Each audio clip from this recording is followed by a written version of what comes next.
grupo é da competição. Flamengo que conquistou o título carioca, mas busca a primeira vitória na Libertadores da América, Mauro César. A expectativa para esse Flamengo que deixou a vitória escapar, ficou essa sensação lá em Bogotá contra o Milionários e dessa vez tem o Palestino do Chile no Maracanã, Mauro César. Pois é, o Flamengo teve uma estreia ruim, né, contra o Milionários. Agora, hoje vai jogar também contra o Palestino, que foi atropelado em casa pelo Bolívar. E vai jogar no Maracanã. Então, é um jogo que você não pode imaginar nada além de uma vitória por uma boa margem de gols, né? Essa é a expectativa. Qualquer coisa diferente de uma vitória com tranquilidade, eu acho que está fora do roteiro do que espera o torcedor. E a cobrança em cima desse time do Flamengo ela vai ser sempre alta, tem que ser alta. É por aí mesmo. Claro que jogador técnico não pode falar isso, né? O cara fala, não, respeitamos o Palestino, é evidente. Vai falar o quê? Se o Tite falar isso, parece que ele está desrespeitando os caras. Mas a gente pode falar aqui, tem que falar. Olha, Palestino e Flamengo. Palestino em casa. O Palestino eliminou o Flamengo uma vez numa Sul-Americana, né? Mas foi no tempo lá dos protegidos, lá do Bandeira de Melo, tinha Rafael Vaz, Muralha, Gabriel. Timaço.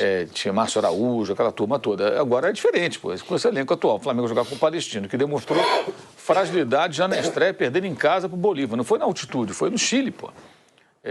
Você espera que o Flamengo vença e vença bem. Não pode ser nada diferente disso. E é importante até vencer bem para fazer um saldo de gols, já que o Bolívar fora de casa já fez saldo de gols, né? Que pode acontecer de ficar numa disputa ali, eventualmente com um deles ali, até pela liderança da chave, né? Partindo do princípio de que o Flamengo consiga se classificar, que é o óbvio, né? Que tem que se classificar nessa chave. A estreia não foi boa e hoje eu acho que tem uma expectativa de que o time consiga fazer um jogo melhor do que contra o Milionários há 8 dias lá em Bogotá. Do lado do Flamengo, tá? O Tite vai ter força máxima na Libertadores pela primeira vez. De La Cruz está à disposição. Não jogou lá em Bogotá com o quadro de gripe, né? E o Léo Ortiz deve fazer a sua estreia com a camisa do Mengão. Nós temos a cavalaria do Flamengo, como gosta de dizer o Vampeta, né? Flamengo deve ir a campo com Rossi, Varela, Léo Ortiz, Léo Pereira, Ayrton Lucas, Eric Pulgar, De La Cruz e Arrascaeta. Luiz Araújo, Everton, Cebolinha e Pedro. É o Flamengo... Força máxima, hein? 100%, Mauro César Pereira. Você falou, o Tite não pode dizer que, enfim, vai golear o Palestino, que seria desrespeito. Mas no meio da final do Campeonato Carioca, escalando o Flamengo para jogar lá em Bogotá, ele teve respeito até demais, né? Acho que pelo Nova Iguaçu, o adversário, uma final que já estava decidida, né? Ele falou em respeito e quando foi escalar o Flamengo, escalou com muito respeito ao Nova Iguaçu, Mauro. E agora essa escalação com força máxima, De La Cruz de volta. Eu acho que a escalação de domingo ela tinha muito a ver com essas coisas que o Tite leva muito a sério. Que, por exemplo, durante o Campeonato Carioca ele vinha jogando com uma determinada equipe. O jogo de domingo, obviamente, era o jogo da festa. O Flamengo já era virtual campeão, tinha feito 3-0 no primeiro jogo. Então, aí ele pega, por exemplo, desse jogo, vou tirar o Arrascaeta e vou colocar outro aqui, o Vitor Hugo, de titular. Vou deixar ele no banco. Aí o cara pensa, o cara jogou todo o campeonato, no jogo festivo vou tirar. Uma coisa é o cara sair durante o jogo, depois voltar para levantar o troféu, como aconteceu. Outra é ele nem começar jogando. Eu acho que isso afetou demais. Não concordo com esse ponto de vista, não. Acho que deveria ter priorizado o jogo contra o Milionários e conversa com o jogador. Olha, eu vou botar você titular aqui, eu vou com esse time aqui, no domingo eu vou segurar um pouquinho, que quarta-feira tem Libertadores. Você entra no segundo tempo, você vai levantar a taça se nós formos campeões, tudo tranquilo. Para ficar no exemplo do Arrascaeta, valeria para outros também. Eu acho que agora acabou essa história, né? Agora não tem mais isso. Agora ele tem que colocar em campo o melhor time possível, fazendo os ajustes a cada rodada. Não acredito que o Tite trabalhe com aquele conceito de 2 equipes, que é uma história meio fantasiosa. Você pegar, por exemplo, o time do Dorival, 2022, o time do Felipão, do Palmeiras, 2018, até após 2 ou 3 eram 2 times, porque muitos jogadores participavam do jogo sempre, entrando, vindo do banco, começando, misturando, só pegar as escalações. Já fiz essa pesquisa e isso não se sustenta. Essa é a lenda de 2 times, não são bem 2 times, como era na época a história que o Jesus não poupava, outra cascata. O Jesus poupava sim. Nenhum técnico no mundo, em sã consciência, coloca o mesmo time de sempre. Só que ele não fazia tanto rodízio, que ele não tinha um elenco tão farto naquela época, em 19, como hoje tem, por exemplo, o Tite.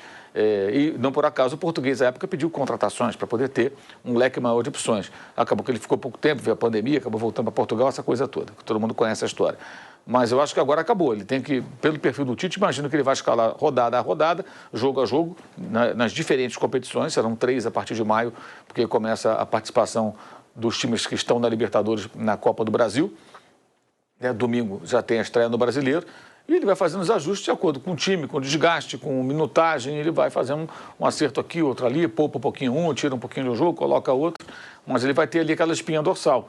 O time base que a torcida já sabe qual é, que é Rossi, Varela, Fabrício Bruno, Léo Pereira e Ayrton Lucas. Não é o Vinha, é o Ayrton Lucas o titular desse momento. O meio-campo com Pulga, Arrascaeta e o De La Cruz. O ataque com Luiz Araújo, Pedro e Cebolinha. Aí pode entrar um Bruno Henrique, pode entrar um Vitor Hugo, pode entrar eventualmente o Vinha na lateral esquerda.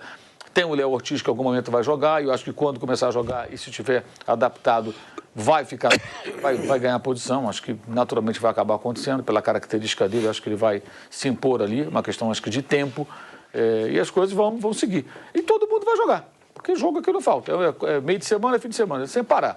Copa América, e outra preocupação que ele já tem, que já sinalizou, me parece, é com a Copa América, quando ele já tem que pensar, por exemplo, no novo meio-campo, que ele vai perder o Pulga, vai perder o De La Cruz e o Arrascaeta.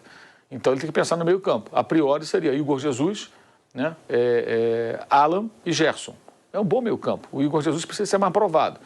Não jogou bem contra o Milionários. Mas aí tinha altitude, Libertadores, o garoto pode ter sentido um pouco. Eu acho que não dá para avaliar só por aquela partida. Mas ele precisa ser mais observado. Esse seria, em tese, o provável meio-campo no período em que os jogadores estarão fora. Como ele já está preparando o Everton Araújo, que é um volante da base, para jogar como lateral direito, que o Wesley está fora, vai ficar mais algum tempo fora, e ele só tem o Varela. E durante a própria competição, a Copa América, o Varela será convocado, tudo indica, pelo Marcelo Bielsa, para a seleção uruguaia, e aí ele passa a ter o Wesley de volta, e esse garoto, se ele se adaptar bem, na função de volante, de lateral pelo lado direito. Ele que, como eu falei, é volante de origem. Do lado esquerdo, se ele perdeu o Ayrton Lucas também convocado, se o Dorival insistir em convocá-lo, ele vai ter um problema.